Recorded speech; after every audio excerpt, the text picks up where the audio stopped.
Good morning, boys and girls. Welcome back to the eastern wing of the Stink Bug Works. As I look at this thing, this is not what I imagined when I ordered the Dumas kit and was going to build this thing. My original plan was, hey, I've got this twin motor drive. What can I put it in? Oh, I can put it in this little cracker box kind of ski boat, a flat bottom, skip about boat. Well, one thing led to another, and here we are. And, as I sit and look at this thing, without patting myself on the back too much, this is going to be an epic RC boat. I mean, epic. I've hidden the power system in a little speedboat, which, by the way, I'm going to go with lower gearing from the get-go, just because when I spooled those motors up, they screamed.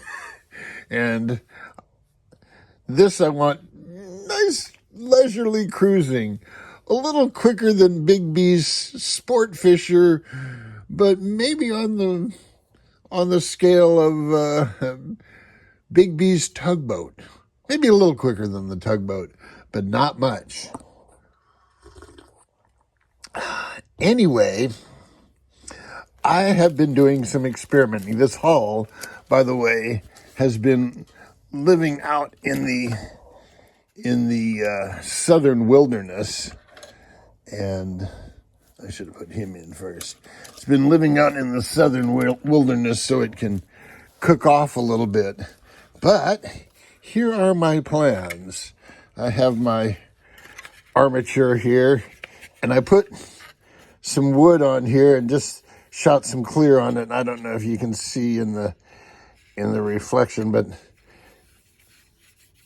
I need to sand it and put a couple more coats on it. You can see there's a speck of dust there, and it built up along this edge, and there's something weird there. I don't know what that is. Anyway, I've been experimenting with glues and fabric. I have little bits of this wrong color yellow.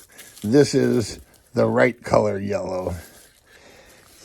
But I've been experimenting with Oohoo, which is a contact cement, and it's pretty good, but, if I work at it, I can get it apart.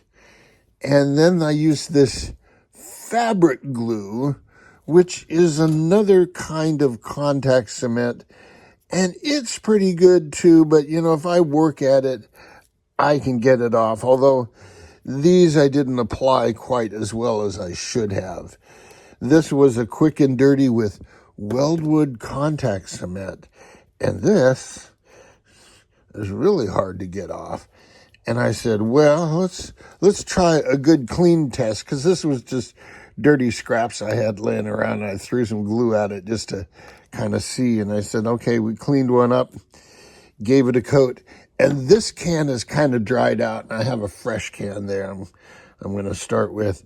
But this seemed to hold a pretty good edge, and the way contact cement works is you paint this side, you paint this side, and you let it dry. And then you paint this side again, and you paint this side again, and you let it dry. And you almost want the surface shiny. And when you paint this fabric back, or this rough wood, a lot of the glue soaks into here. So you want the surfaces shiny, and then you let the stuff dry. You let it dry for 15 minutes to half an hour. And then when you touch them together, no matter where they are, they're stuck for life. So here's my plan with the interior. So I got this cool burl thing happening here. And because there's no gears right here on the corner to mess with anything, that's kind of where the drive starts. That's where I'm going to put the bottle holders. I'm going to use brass tube to where the bottle fits inside the inside diameter, and I'll make a little piece, yay long, and I'll plug it on the bottom with wood or brass or something, and then I'll clean it up, shoot clear paint on it, stick it up through here to where it's mostly flush with the bottom. It's got to go down a little bit. I got to give the bottles room to sit, you know what I mean? So, but that's it. That'll be the bottle holders there. This, I'm going to build the seats into this space here. So this is going to be the seat. But this, I'm going to put fabric along the top, wrap fabric down here, but it may have to end here just because of the shape and the curve and all that. But then I'll just make the seat, when I do the seat, come up and go as high as it needs to go to cover the end of this fabric that wraps over here. And I want to do a little overlap. And in fact, I'm thinking about doing the entire overlap. So I put it like this, if you're picking up what I'm saying, that it'll be faced on both sides. And then when this goes into here, it'll sit flush on there. And so you won't see the seam, you'll just see the fabric and the simulated fiberglass. What do you think?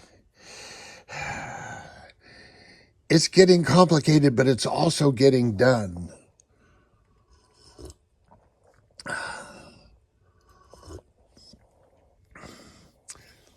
I am ready to shoot some clear.